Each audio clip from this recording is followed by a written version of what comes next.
Welcome to the John Haile podcast. I am your host, John Haile, and today we have two great legendary guests today. They are Tom Kohl and Ted Bevelacqua. A quick background on me. I am 31 years old from Orlando, Florida, and I have been kneeboarding since I was 6 years old. And my father got me involved with the sport, as a kid and the whole family. Basically put me on the water on a giant yellow hydro slide. I basically just floated on it and we were off and running. So my whole family was involved with water skiing. My brother was a barefooter, sister was a slalom skier, and the other ones jumped on various different skis and barefooting at different times. But yeah, that's basically how I got involved with kneeboarding. And now to the next guest, Tom. Hey John, thanks for having me. My name's Tom Kohl. I'm from Zimmerman, Minnesota, which is kind of central Minnesota, north of Minneapolis. It's 35 degrees and very frosty today. Maybe it's probably a little less than 35, but the sun's coming up here and all the trees are frosted white with frost. From a calm, cool night with a lot of humidity. So it's beautiful here today. I grew up in a water ski family, and I got into kneeboarding just because I fell into it, I feel like. And then once I was older, kneeboarding was still a thing. Once I was like preteen, 12, 13, 11, that kind of age range. But wakeboarding was becoming a thing. And also being a sellout was a big deal at that time. Nirvana was a big deal at that time. So I thought, man, I shouldn't be a sellout. I started kneeboarding. That was the first thing I started with when I was 5. I probably shouldn't sell out. And fast forward 20 years later, and here I am talking to some of the best kneeboarders in the world. So I'm excited to be here. Awesome. Right on. All right, go ahead, Ted. Hey, again, thanks for inviting me to this gig. This is cool. Originally, I'm from South Florida on the beach. I'm the ocean guy that just surfed, dove, fished, and our summer times were really flat, so we had to do something. And we had a family boat that we would always go out on. And we started, of course, getting towed behind that. And I started out as a slalom skier, just cutting, throwing water. And the big thing back then was spray fights. So after a bad crash on my slalom ski, and Brad Suter, which was my ski buddy, he was really good at kneeboarding. I just started kneeboarding back then and haven't stopped since. Hey Ted, Awesome. how many people did you have in your spray fights? How many people did we have in our spray fights? Yeah. Well, it was boat to boat, and we were pretty obnoxious as kids. Really obnoxious. I can't imagine even trying that nowadays. We used kind to of embarrassing to think about that, but I was a skinny little kid, and I didn't throw too much water. But Brad's over 6 foot. He's big guy. He could put that on edge and throw many gallons. Brad was our ace in the hole. It wasn't me. I was typically, if a fight got bad, we'd put Brad out there. We used to do kneeboard wars. My dad and his buddies used to do kneeboard wars in the early part of the 90s. And we would see how many people we could, first of all, pull up with any of our boats, which are all old, outboard fishing ski boats. So we tried to pull up 6 kneeboarders, and then it was you had to stay in the wake. All of you had to stay in the wake to be in play, and it was just like spray each other until there was one dude standing, and then they'd even get another boat to come pick them up and bring them back in the line, and they'd come back and grab the rope and come back in the lineup, and it would just like never end. It was pretty fun for us. And so I was just the little punk kid that would always want to be in there with my dad and his buddies talking trash. And again, I was a little skinny kid, and my dad and his buddies were all big dudes that could throw gallons of water.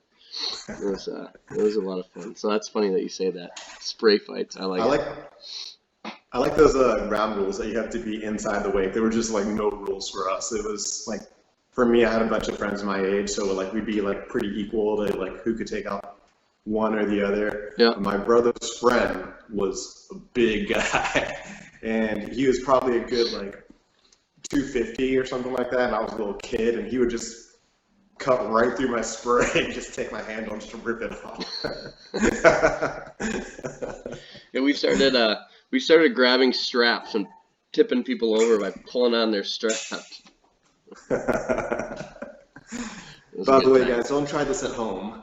Right? Kneeboards of the day, I don't know, it'd be a lot more brutal if we did it with kneeboards of the day, I think, but that could be another whole nother chat too. Oh, yeah. All right, so let's start this off with the first question.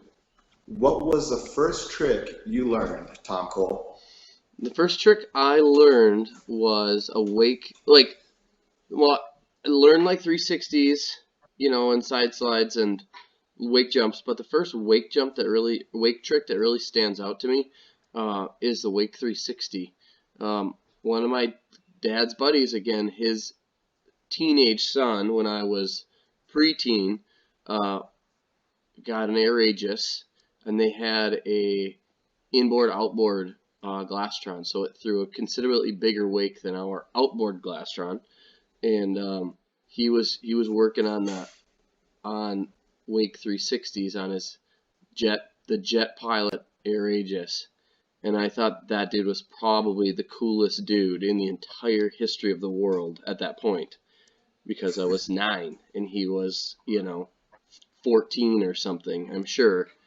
And so it started from that, and eventually I got it. And then that was the one and only trick I had, probably until I was like 17, because there was no one else to push me. So that wake 3 was probably, it was definitely the first trick, but it became like my solid go-to, and probably still is one of my solid go-tos, because that's all I did for probably 7, 8, 9 years was the wake 360. How about you, John? What's yours? So I have sort of 2 different tricks I learned from my first wake trick, being that the first wake trick I think I actually did was a wake back, but I think it was a really, really ugly wake back. It was, and for those that are listening to us right now, wake back is when you hit the wake forward and land backwards. And I was, a kid. I was probably 14 or 15. I was just sending it, going too big for my first wake back.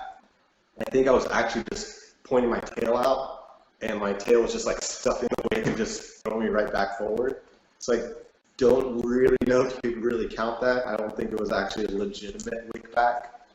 But after that, I learned a back roll. A friend of mine, Brian Norris, someone that I had been, kneeboarding with since we were kids. We were basically just trying to teach each other stuff, and we were teaching each other surface threes and whatnot. He learned how to do a back roll, and he learned how to do it a really what's the word I'm looking for? He didn't do it proper technique. It was very arms like this and leaning forward over the board, and we basically just edged in and then just tucked, and we were in such a tuck position we were just coming right around. So he learned that pretty fast, probably in a day or 2, whereas me, it took me 6 months to learn it. But those are probably the 2 first wake tricks I learned. It took me 4 years to land a back roll. My little brother, who was 3 years younger than me, he was 14 and I was 17, did it in 4 tries. What about you, Ted? Okay. And I don't know about first trick I actually learned. First trick probably I've ever tried was actually in '82 Nationals, and just won wake jumping event. Wake jumping back then was more of a wake slaloms, timed events. How many times you can cut and jump, land and cut and jump. And I'm always been just a guy that's all about turn and burn. Never did any tricks, but my friends just pushed me to do an overall score. You have to be in the trick event. Well, that first one in '82, tried to do a wake back, 180, fell just like one of those rail grabbers, pulled my shoulder out. Just like, guys, I can't trick. Well, this same story went over, years of tournaments and contests where my friends would push me into the trick event. I'm like, I can't trick. I can cut, I can jump, I can, slalom was my thing. And finally, I just put my head down. I was like, I got to learn a trick. So I don't know which one I learned first, but I can tell you, looking back, I was out on the intercoastal behind a big center console fishing boat, Rodney Mayo's fishing boat. I went out, I did 3 backflips in a row. Months and months after that, if not probably a year, I could not duplicate that success. I went out, I beat myself silly. I could not pull off an inverted, well, I was back then trying to backflip. Could not pull it off. So years later, 8 years later, 1990, in Lakeland Nationals, I won the Open Men's Trick event. So that was like a span of time where I just, someone in my ski school would say, I just can't do it. I just have this testimony. It's like, no, you don't want to do it. And you can ask Kent Hartshorn about his broken ribs. I'd hassle him so bad, like, you just don't want it. And he'd go out and try, like, you just don't want it bad enough. Because my philosophy is if it's something to do with your mechanical muscles, muscle memory, typing. If you sit on the keyboard and you go over that muscle memory over and over, you will learn how to type. Bicycle, baseball, whatever it is. If it's something with muscle memory, you can learn it. It's just a matter of time and effort, and if you want it. So, so I don't know if I can really pinpoint what trick I learned first. Probably was a way back. Try to tackle that one. That's probably the basic, easiest one. But since then, it's just like if you can break it down to this foundation and build, building blocks, and you can pull them all off. Everyone's capable of whatever they want to do. If they want to put the time, want to put the effort in to learn it, you can do it. That's right. That's good. Quick side question. What did Kent Hartshorn break his ribs on? What trick? Yeah. It was probably, thinking about that would probably be something to do with an air forward something, because you're out and you're exposed, so. And back then he was great back then. He just got amazing amount of talent, skill, and the ability to think through his whole process. So probably, if I were to guess, it would probably be an air roll, which is after doing a trick, which probably come off either a front roll or a front flip, land, and go into another flip off the bounce. Probably where he got worked, just thinking about, position. Yeah, he's really good at air tricks, especially with air front combos. I've seen him do like front roll, bounce, air front roll, bounce, air front roll, like it's nothing. Bounce, air front roll back sometimes. Fantastic. Yep. There's a lot of this going on. Yeah. That's not a mechanical thing. There's a lot of timing, building blocks, as you guys know. I think it's so once you learn it, you can do it. Yeah.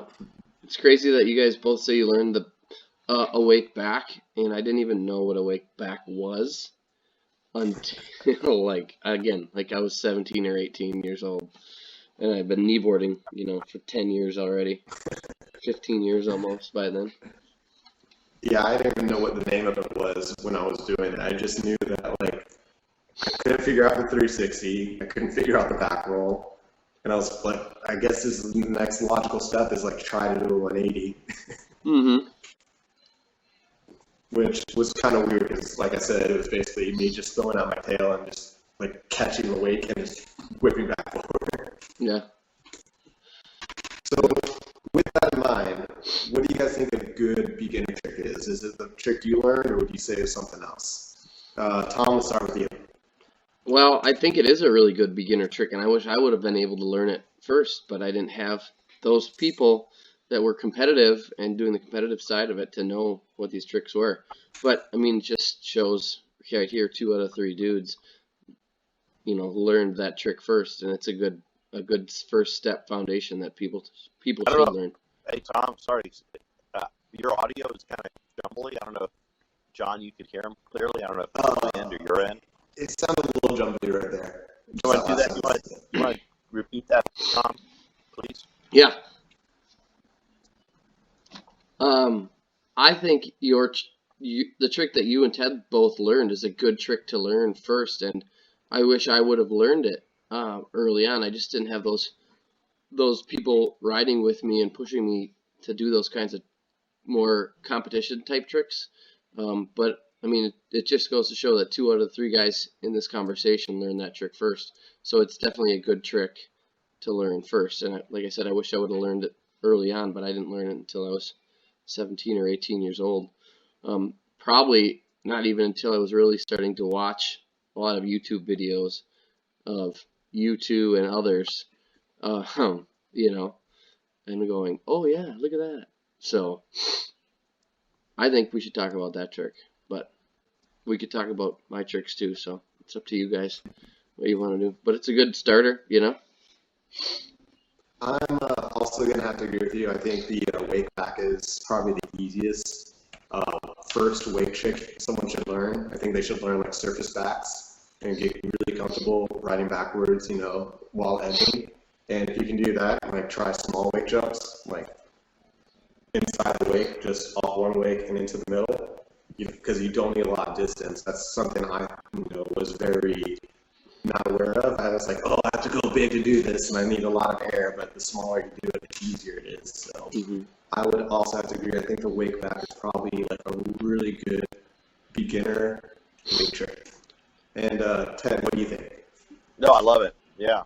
This is my mind. I'm thinking about the components that go into a wake back, things that are essential building as you move on to your 360s, 540s, 720s, and beyond. One thing too is it has become one of my favorite tricks to just send big and make it floaty, and just the view that you have when you turn backwards and you're looking backwards and you see your own release off the wake is like, I just love it. So now it's one of my favorite tricks, but I just didn't even know about it for however long, so yeah. So who wants to start? Who wants to start talking about it first? Get this ball rolling. The wake back 101. Wake back. I'll tee it off. All right, Go for it. All right, so there's 2 components that that I feel that are really important to understand about the wake back. Now, one's centrifugal force, meaning the force on your rope. That is when you're moving from the boat around from wake to wake, it's part of a circle, and the faster and the bigger you go, the more centrifugal force you're putting on your rope and your body. Something John is talking about, you don't have to go that far, you don't have to go that big, you don't have to cut really hard for it. So to learn proper technique and form, which Tom is that's what I love about Tom's riding, his technique is so clean. is keep it short, keep that centrifugal force to minimum. So just doing it inside the wake, it would be really beneficial to get the form down before you start getting bigger and bigger and dealing with more force. Now, second part of that is that force and the ability to control the rope. The center of gravity of your body, CG, is right around your belly, and your handle should be always around the center of gravity for control. And learning how to go from your front to back and to your hip.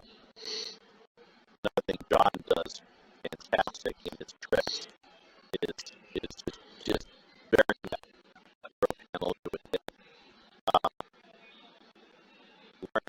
Learn how to control your body from the point of CG.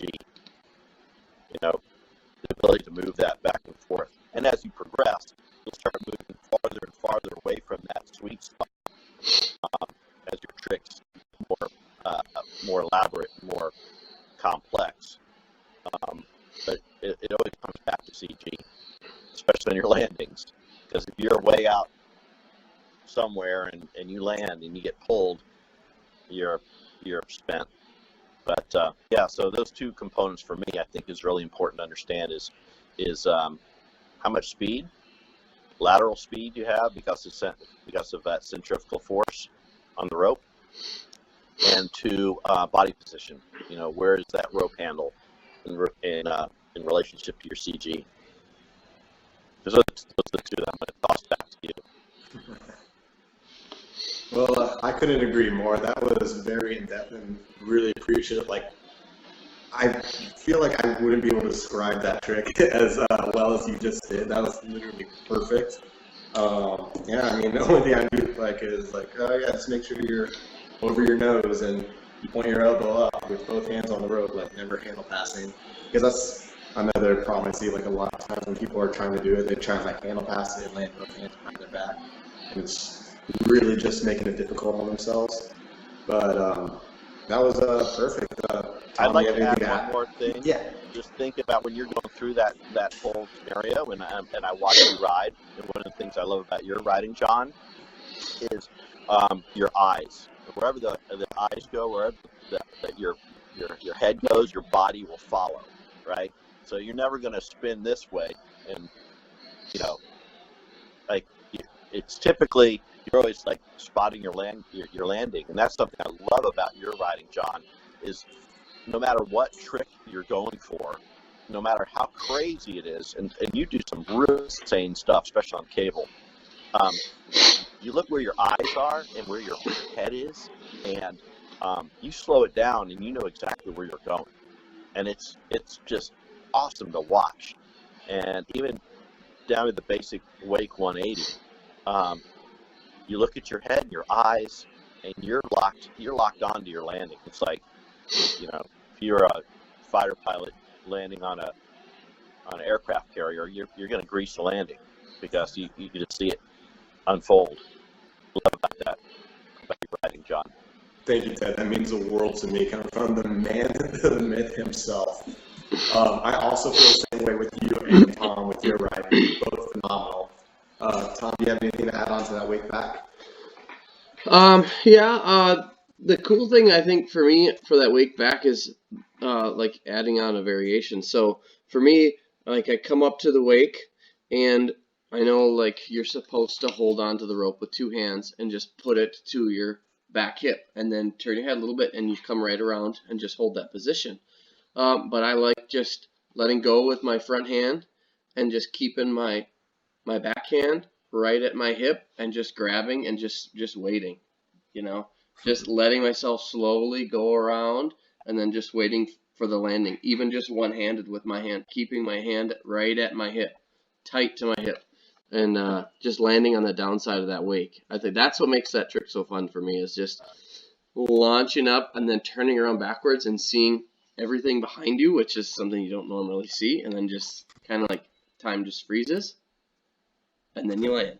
And you're like, man, that was cool. Every time. So entering that flow state. Yeah, And I go have ahead. to add, Tom, you're so technically perfect though on your approach, your liftoff, that you can enjoy that view. You can enjoy that feeling because you're just spot on. You're just rotating right there on that axis, Mm-hmm. and yeah, your 180s, your spin tricks are pretty to watch. So Should I say handsome? thanks. Gorgeous. They can be that. Whatever. Gorgeous? No, you're just no, It's you're good. you're technically you're an amazing rider. Thanks. So Thanks. yeah, just you going through that, I can see you spinning and greasing that landing.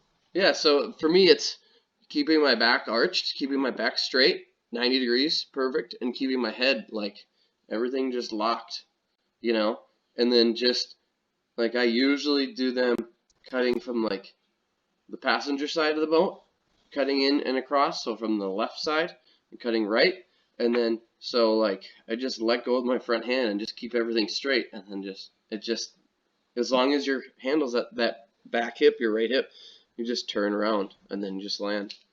So, no, we And that's can't something I have. love about your wake backs is that it's always like they're always grab, they always look good, they're always creative.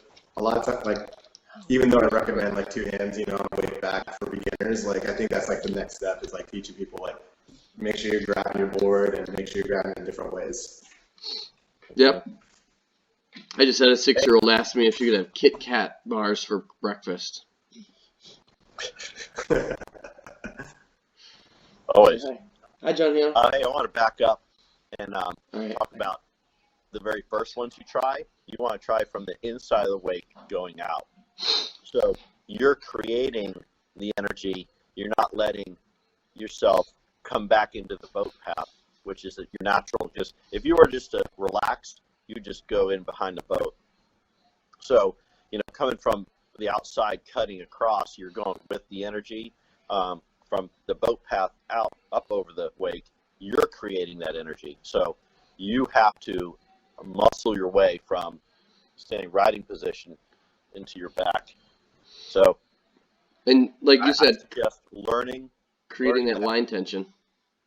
You create it, not having it on you already and not knowing how to control that handle position. So yeah, from center of the boat path out, you're creating, you're coming up the wake, you're pulling yourself up out of the water, off the wake, and then landing backwards. So you have to use your muscles to do that. For me, like when we're starting, like when you're just getting pulled up and that wake is rolling back from the beginning of the boat, from the beginning of the pull, and then giving it like an S cut and then hitting that curl as it comes past you and I do a 180 on those a lot. Yeah. Those are fun. Yeah, those are so much fun. I couldn't agree more. So embarrassing when you miss something for some reason and you just started kneeboarding, but it comes with the territory. Boat driver's like, all right, here we go. Oh, he's down. Yeah. Hot shot. I did that this summer in front of a crowd of 3,000 people at this water ski show.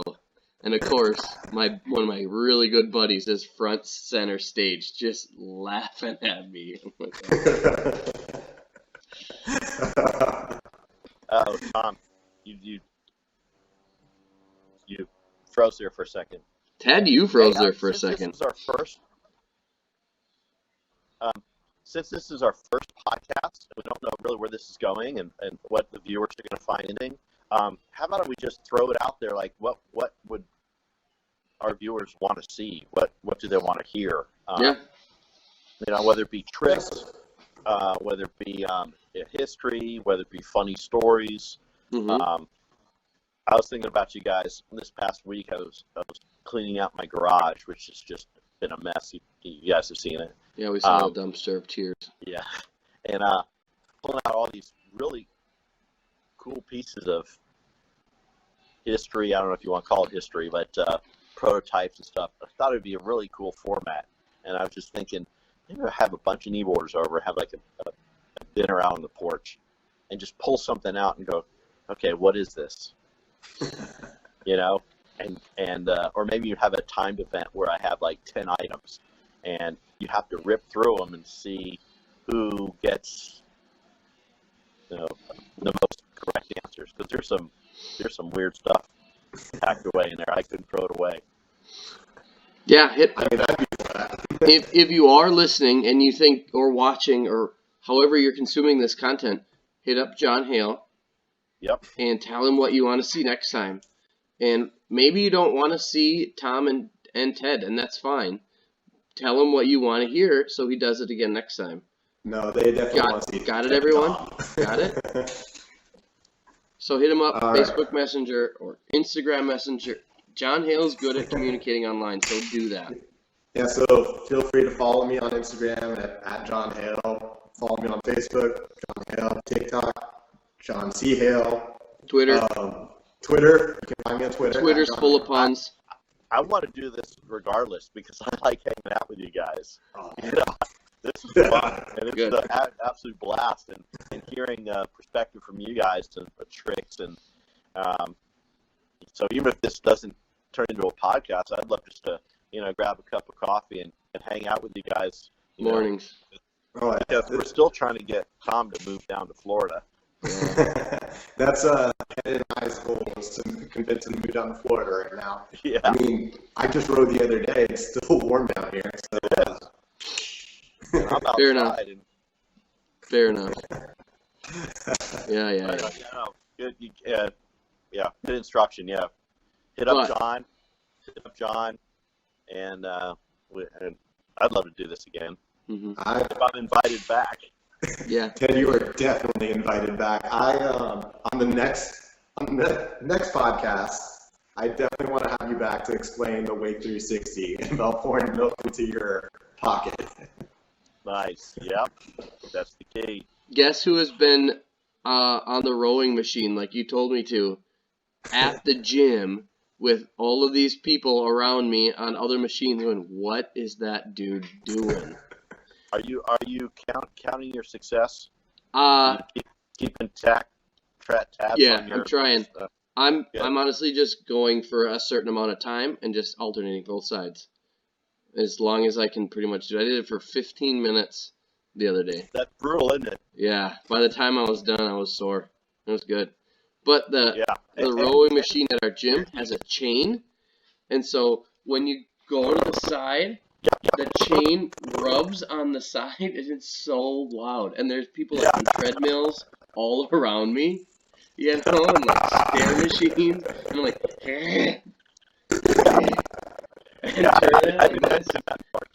oh, it's funny. I don't know. Not yet. They just look at me like, what is he doing?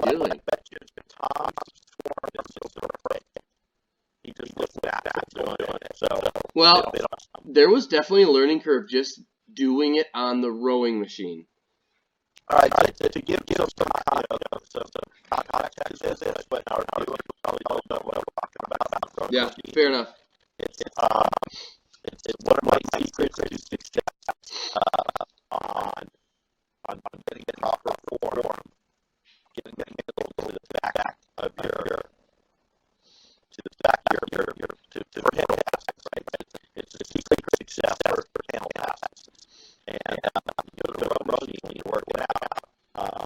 Rowing machine is pretty back, mostly a back exercise, but I get a rowing machine and I hold and I pretend I'm not a handle task, and go pull along with the hip, rotate, come around, and then just tap that handle. Just so you under stress, you can just tap that handle, right? And then do the same thing going the other way. And then repetition, you go out, you can only do it like 15, 20 times, and then your driver will pull you out of the water while you're being a water body. But at the gym, you can do it over again.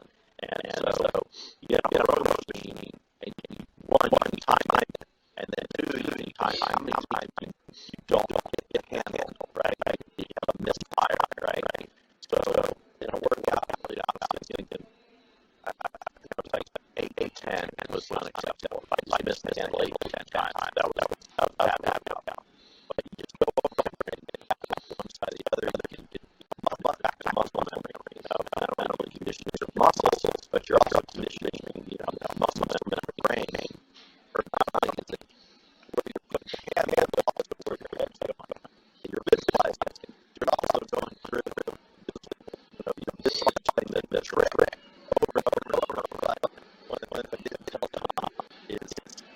really our chain.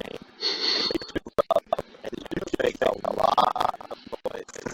And when you first start doing it, you look around like, this is weird, and people are going to think I'm crazy. But it works. It's an amazing workout, not only for your body, but for your mind.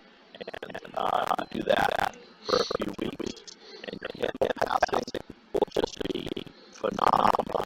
You focus under stress, strain, you're up there, and you just go on through that motion, and you have perfect form, and you know exactly where that handle is, and you're passing, and I mean, you just go around 8, 8, 3, 3, 6, 5, 4, 7, 20, boom, boom, so you're going and do that rate because your handle passing so much better after your road exercises.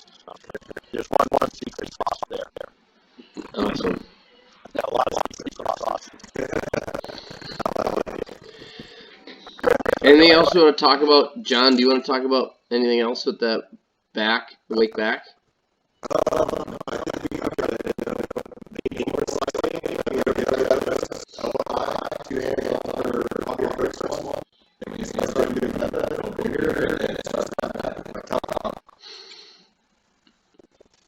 Yeah. Awesome. Awesome. You guys stop. Sun's coming up. Yeah, let's do it.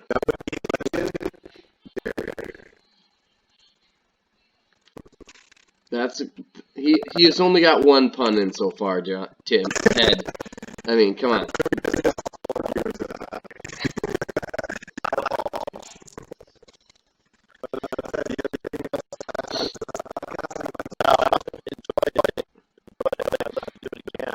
Cool.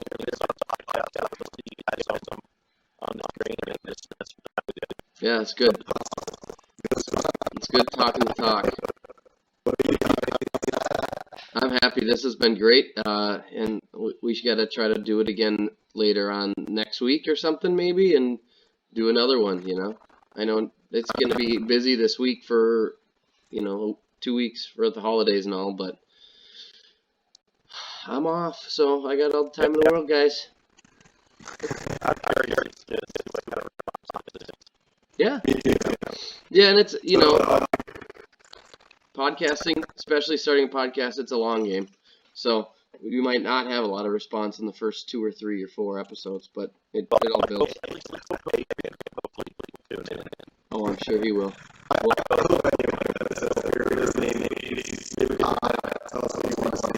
Yeah. Cool. Really appreciate you guys taking time out of your day to Kneeboard with us. And if you're listening to my podcast, I Kneeboard.